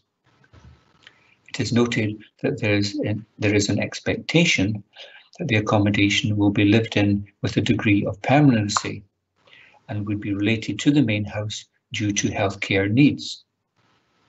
Considering the level of dependency being described, the position of the unit is seen as being dislocated from the main house. Also, the level of accommodation involved, including 2 bedrooms, is viewed as extremely generous for ancillary accommodation. The scale of the building is seen as being similar to a dwelling. The location of the building has been chosen to provide privacy between the existing house and the accommodation. To be ancillary, it should be an addition to the family unit and not require protection in terms of independent residential amenity. In this case, there is no intervisibility between the house and the accommodation due to the intervening buildings. In addition, the proposed provision of a separate drainage facility and the prospect of an independent access being taken from the existing track on the northern boundary reinforces the view that, in terms of fact and degree, the proposal is not ancillary but tantamount to the formation of a new dwelling house. There is some concern that the proposal is expected to have an adverse impact on the amenity of Little Struan due to the prospect of overlooking between the accommodation and the adjoining house if the hedge was removed. It is not expected that there would be significant overshadowing. It is commented that a reduced scale of building and in a different location within the grounds, possibly involving existing buildings, may provide an alternative option for ancillary accommodation. In this case, there has been one representation. It's been received concerning the possibility of overshadowing, loss of light, excessive house height, being contrary to local development plan policies, overlooking, and effect on visual amenity. In this case, there is also a request for a site visit and a request for a hearing. Thank you, Convener. Thank you very much indeed, Mr. Harrison, comprehensive as ever. Are there any questions for officers on this application for review? Can I ask you first, Councillor Broad? Thank you, Convener. Yes, I've got a couple of questions here. First question is the hedge that we see in this photograph. Is that owned by the applicants or is it by other properties? I happened to the opportunity to actually ask that of the applicant on site. If you're the critical hedge, if I can put it that way, appears to be between the unit, as it were, and Struan, Little Struan, as it were. Yes. The lady was, should we say, uncertain as to the exact boundary in terms of, if I can put it this way, who owns the hedge or whether the hedge is communal. I'm afraid I'm no clearer on that, because I did wonder about that myself. Right, and I understand from some comments that the applicants will be happy to erect a 1.8 metre fence. They indicated yes, they would be willing to do that. Okay. The only thing I would comment on that is, if you're talking about a screen fence, if you were requiring that, if you're minded to grant consent, it raises the question of, do you erect the fence and as a result of that deprive the hedge of sunlight? Right. Okay. Now there was also another comment I heard, granting temporary consent. Could you explain a little bit more about what that means? Well, a planning authority would usually grant temporary consent for a use or activity which is, shall we say, recognised as only being necessary for a limited period, and temporary usually means 5 years or less than 5 years. So, for example, if somebody was erecting a house, they might say, can I live in a caravan on site for the duration of erecting the house? That might be the sort of circumstances that a temporary consent would be provided for. As with any condition on an application, it would also be subject of the usual tests, as it were. So there would have to be a reason for the consent being temporary. In this case, while the applicant is offered that, and that is open to you to consider, of course, I think the officer, even in commenting, made the view that there was an expectation of a degree of permanency, I think is the term they used. And it would be, as a temporary consent is usually, say, for a specific purpose and for a limited period, that might be, should we say, something which might even be open to challenge as a reasonable condition. I'm not suggesting the applicant is in any way being disingenuous in offering this. It's just that's what you have to consider. Right. Okay. So it's two supplementaries on that basis. Then it could be, it's a possible route, and because obviously we're looking at a situation of this accommodation being put in place to house elderly grandparents, and 5 years down the line they may still be there. It could be renewed. A temporary consent, is that? This arises again, nothing particular to this application. If a consent is granted for a temporary period, there's an expectation that at the start of the process that in this case the building would in fact only be there for that period and wouldn't be renewed. The expectation is that if you grant a temporary consent and at the end of that period there is a request for that to be extended, that you're really effectively, through an iterative process of a series of temporary consent, you're granting a permanent consent. So there would have to be, shall we say, good reason for a temporary consent to be renewed for further temporary or series of temporary periods. There's a general expectation that you don't, shall we say, arrive at a permanent situation starting off at a temporary situation. Okay, and I've only got two other points. So, secondly, firstly, sorry, is regarding the sewers. If it was linked to the public sewer, would that be via the main building, I presume, would it? Yes, I think the suggestions, I don't have any details of that, and I don't think you have in the papers, but no. Obviously you have a proposal which envisages the drainage being provided by a private soakaway system, but the applicant has indicated that if that was such a difficulty in itself, effectively causing the consent to be withheld, that they would be willing to look at the more costly option of linking the accommodation to the mains via their house. And I understand that there is now a preference for, in a build-up area, for that to be done, to be linked to a main sewer. Yes, there's an expectation. Yes, there may be other properties, whether it's here or elsewhere, that historically have private systems in built-up areas, but shall we say, in current days, shall we say, granting further development proposals, the expectation is that is linked to the mains. Right. Okay. Fine. And one last question is back to the property itself. Am I right in saying it would be difficult to condition the use of that building? So, for example, you couldn't condition it; no business could be ever run from it. Well, we're definitely moving into areas of speculation now, in the sense that if you had a building in a garden, if I can step back a little bit, if you had a building in a garden which was being used as ancillary accommodation, then its use might change from being used for, shall we say, a residential purpose to maybe being a home office type set of circumstances. In fact, possibly even increasingly in present circumstances, and that would maybe perfectly satisfactory. In fact, once the building is there, quite probably wouldn't actually require planning permission in many instances. Okay, fine. Thank you very much. Sorry, convener, to have gone on a bit. That's okay. Thank you very much, Councillor Braun. Councillor Purvis, have you any questions of Mr. Harrison? Thank you, convener. Thank you, convener. Just first a follow up on from the question that Councillor Braun asked about drainage, and I note the discussion about the distinct preference being that in built up areas foul drainage is connected to the main system.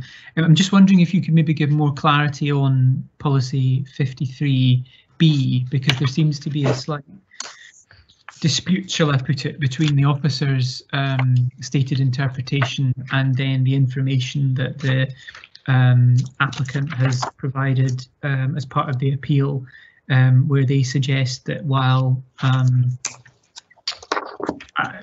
the preference would be to have it connected to the public sewerage system, that this is not necessarily a requirement of the policy, and it's just not for you to give a view, but just for you to state what your understanding is of the policy, if possible. I think maybe the best thing I could do for the benefit of the other members would be just just got it in front of me. I'll read the policy out. This is policy 53B, as I understand it. It says foul drainage from all developments within and close to settlements. Excuse me, sorry, I have to remove a cat at this point. Foul drainage from all developments within and close to settlements that have a public sewage system will require connection to the public sewer. The settlements where there is little or no public sewage system, a private system may be permitted, provided it does not have an adverse effect on the natural and built environment, surrounding uses and amenity of the area. For a private system to be acceptable, it must comply with the Scottish Building Standards Agency technical handbooks, and applicants should also demonstrate suitable maintenance arrangements will be put in place for communal systems. Now, does that answer your question? No, that's actually very clear. So regardless of the, just one final point of clarity, regardless of the connections of the other houses in the area, there is a public sewage system there, which could in theory be connected to developments there. That's my understanding, yes. Yeah, okay. Right, thank you. And then just another couple of asking for your general understanding again. I know that through your presentations we heard the views which were slightly different from both the applicant and the planning authority on definitions of ancillary and what's a functional relationship. I know that the applicant was stating that it was a caravan, therefore it couldn't be a house in and of itself. Clearly that's not the view of the planning authority. I was wondering if you could just give some, in general terms, what your understanding is of the broad definitions of ancillary and of functional relationships. In broad terms, this is if you like, this is the nub of the issue. It's inevitably a subjective assessment in different circumstances. We have a situation here where we have, shall we say, I think by most people's standards, a very generous area of garden ground associated with the house. Normally, I say in most circumstances, ancillary accommodation by necessity would be much closer to the main property. So there's a question, I think, of considering each context, as it were. We're dealing with a detached property here with substantial ground, as opposed to, should we say, for the sake of discussion, a modern housing estate, where clearly having ancillary accommodation 20 metres away from the main house, let alone having groups of outbuildings, would not be the situation. So I'm sort of not answering your question, because I don't think there is really a sort of a set position as to what would be ancillary, because we have so many different circumstances. Yeah. I'm sorry, it's the nature of life to some extent. So there's no hard and fast rules. There's no hard, no. Connected in some way, or in the drainage, in the report, the officers in the council's report say that if you have a separate drainage system, then it can't be considered ancillary. Would that's an opinion rather than a policy or a rule? And yes, the officer has used what is a well-known phrase amongst the planning profession, that these matters are literally a matter of what they say is fact and degree. Mm-hmm. So you take the facts of a situation and you try and balance the degree of all the different factors involved. It's a subjective decision on that basis. Okay, thank you, Mr. Harrison. Thank you, convener. Thank you, Councillor Purvis. Mr. Harrison, could I ask you to, if you could get the slide of the existing ancillary accommodation up just for a moment? I realise that's not necessarily what's being applied for, but wherever we are, that building there. Now, yes. Just for my interest, because it seems to be a little bit like that in the last application. Circumstances may change, and we can't condition the remaining ownership of this property. So at the moment, this which describes an outbuilding, is that could you live in there? Do we know if it has kitchens and bathrooms and drains and whatever else? We don't have a great deal of information on it in terms of that level of detail. I've not been inside the building. The applicant, I think, has indicated that the plan area of it is in the order of 30 square metres. In other words, about half the plan area of the proposed accommodation. As you can see, it's on 2 levels.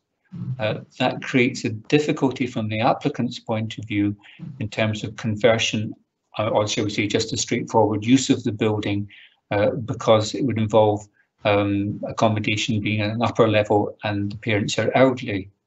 So looking towards the future, they I think thought that was not an appropriate level of accommodation, and at 30 square metres it clearly would be quite restricted simply to use the ground floor. Yeah.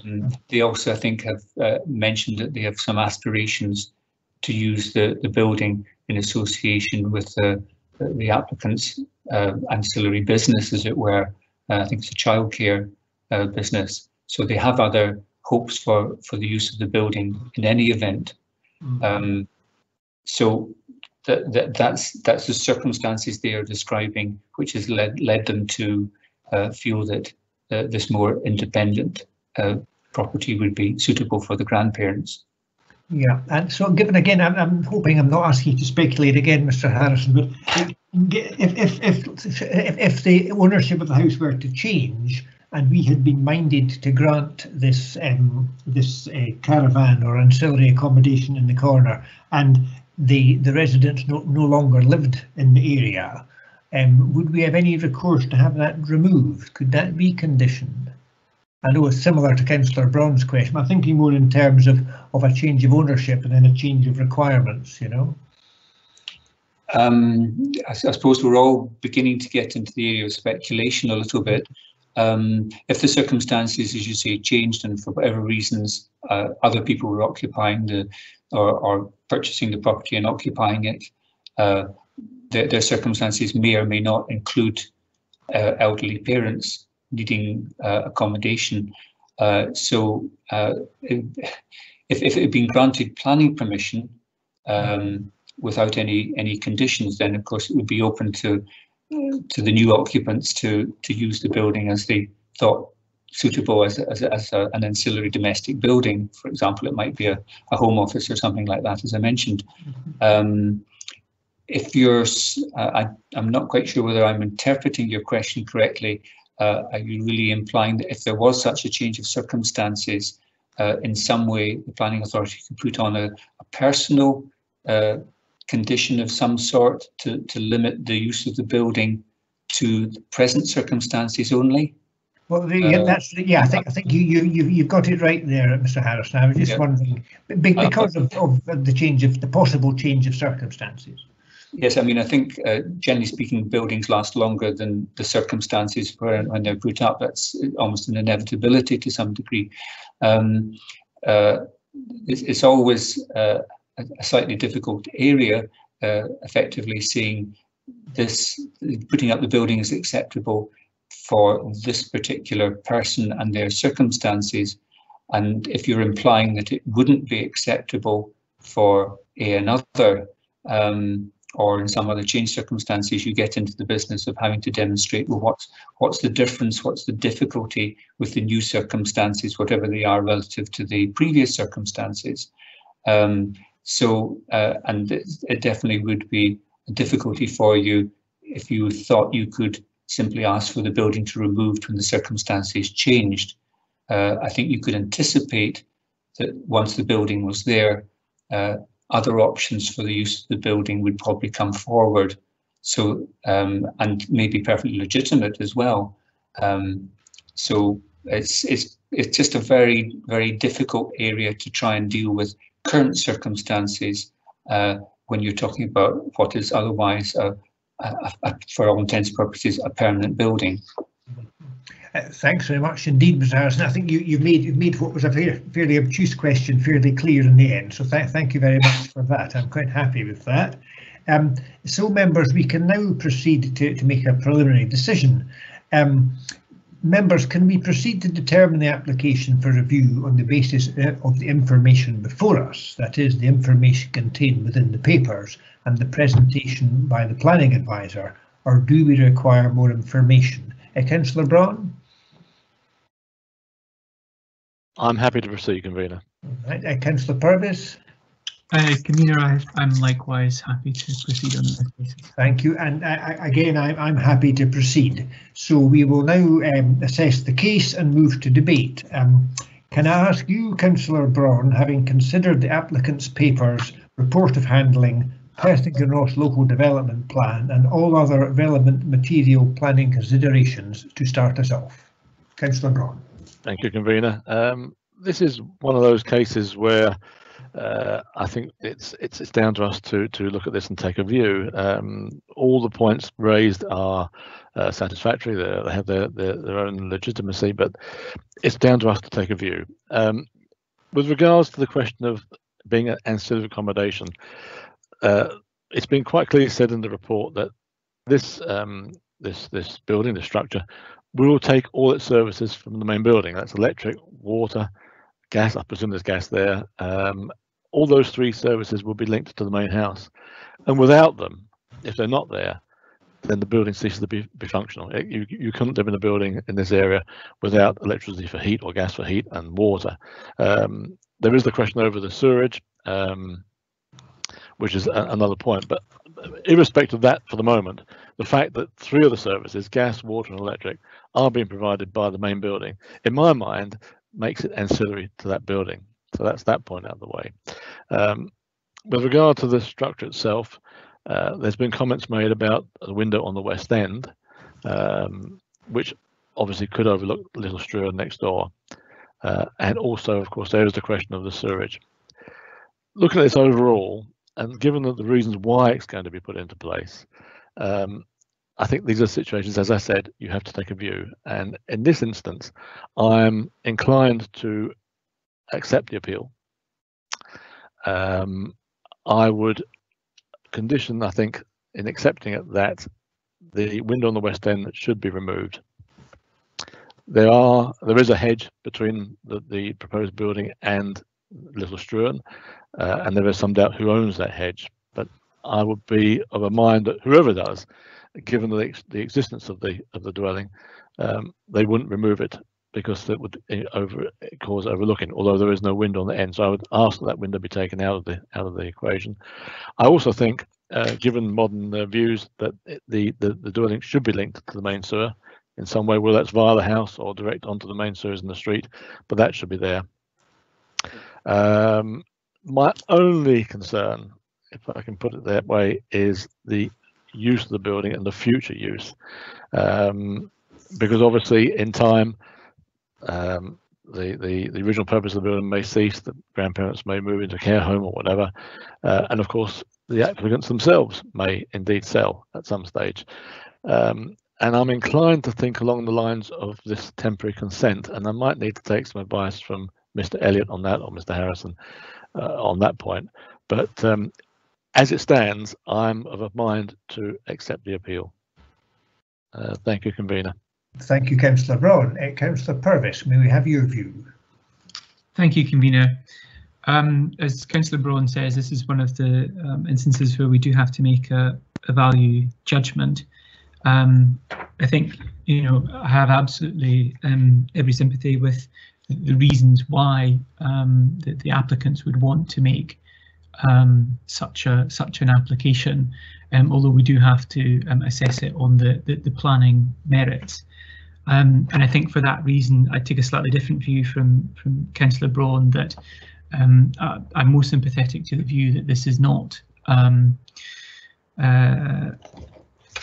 ancillary accommodation, and because of some of the reasons that I've articulated, while I note the points that Councillor Braun has made, I think that it could be entirely capable of functioning as an independent unit and a house on its own. While I note that the drainage is something that we could seek to resolve, I don't think that overcomes the fundamental issue of that this is not directly linked to the house and could be operating independently. I also would have significant concerns, as we've discussed at length, about how we might ensure, and I'll be interested to hear the discussion about a temporary consent that you're going to have shortly, how we could ensure that should the ownership change, that this building could be removed, and I think that would be difficult to do from the discussions that we have had. So therefore I'd be minded to uphold the refusal on the grounds, on the first ground of policy 17 of the Perth Kinross Local Development Plan 2 2019, for the reasons outlined.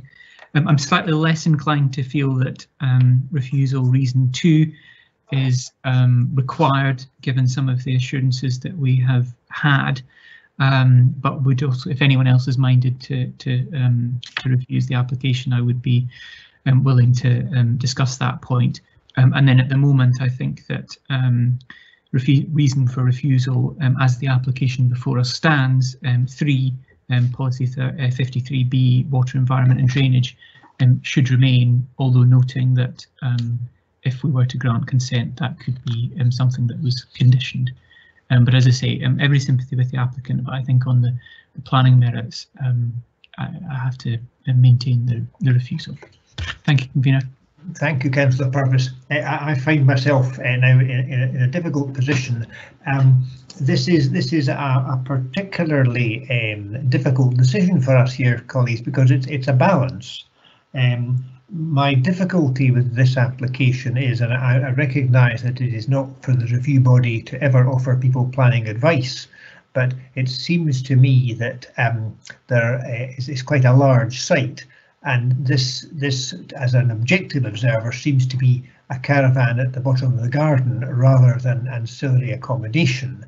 And perhaps a different siting or accommodation could be looked at differently. Whilst I have a degree of sympathy with the applicant's requirement for some form of accommodation, I think on balance, and it's a close balance, I'm inclined to agree with Councillor Purvis and uphold the appeal. However, before I make a final decision, I think I would like to hear Councillor Braun articulate his reasons for his conditions for the temporary arrangement, and see what Mr. Elliott and Mr. Harrison have to say before I make a final decision. So I think Mr. Elliott or Mr. Harrison, can we perhaps hear your views on Councillor Braun's issue with the temporary arrangement? Convener, Mr. Elliott here. I think Mr. Harrison's already made a lot of comments in that regard, and there isn't too much more I can add to that. It is a very difficult situation to achieve a temporary consent that also stands up as a reasonable condition. Mr. Harrison's possibly got more experience of this than I have, but I view it as a difficult area. But maybe just revert to Mr. Harrison whether he has anything to add to what he already has. But you know where you're heading, Convener, if you do go the route you're indicating, that would be a 2-1 decision to refuse. So it may be that we don't get into that now a great deal of depth. Yes, I think, given your comments there, Mr. Elliott, I think I am convinced that on this occasion, as I say, it's a very fine balance. I'm inclined to agree with Councillor Purvis, and I think by 2-1 we would agree to uphold the reasons for refusal. So I think I don't know if there might be a little bit of tidying up, but I'm fairly content with the 3 reasons for refusal. Mr. Elliott, are you happy with that? If you go to page 369, which are the reasons for refusal, my understanding, Convener and Councillor Purvis, and I'm directing comments to you because you're the ones that have refused the application or the review, is that you're not in agreement with ground 2, which is to do with the kind of loss of light. You're now satisfied that that's been met. That's what I said. Yes. I'm with Councillor Purvis on that one, really. Yeah. So really, Convener, Councillor Purvis, you're looking at grounds 1 and 3, and whether you wish to add or supplement those in any way. Well, I think certainly on the first line, I think we maybe would change lack of functional relationship to limited functional relationship, I think. Okay.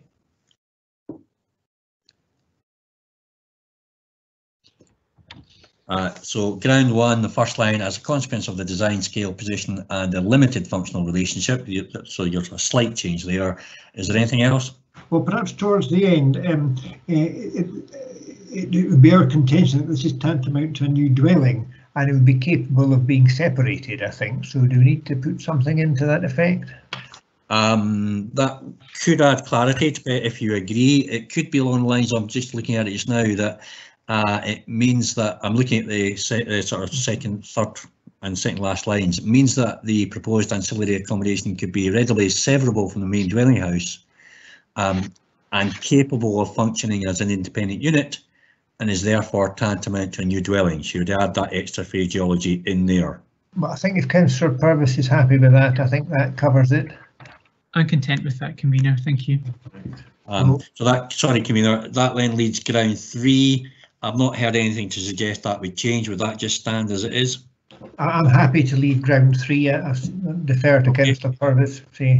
Yeah. So yeah, that would be a majority decision to refuse on amended grounds on amended 1 and 3 as it stands. Councillor Braun, of course, is indicating that he's the dissenting opinion and feels that it would accord for the reasons he's given. We haven't gone too far into the temporary consent issue. I don't think we need to because we do have a majority decision. Thank you, Mr. Elliott. I take it, Mr. Harrison, you're content with that? I've no further comments. Thank you, Convener. Right, thank you very much indeed. Well, again, to the applicants, this will not be the answer that you were hoping for, but I hope you will agree that we have thoroughly examined this application and come to a balanced judgment. And also, at least on this occasion, we didn't all agree with each other, which is quite good because it doesn't do if we all agree all the time. So I'd like to thank you all for your attendance, and we'll see you all at the next meeting. Thank you very much.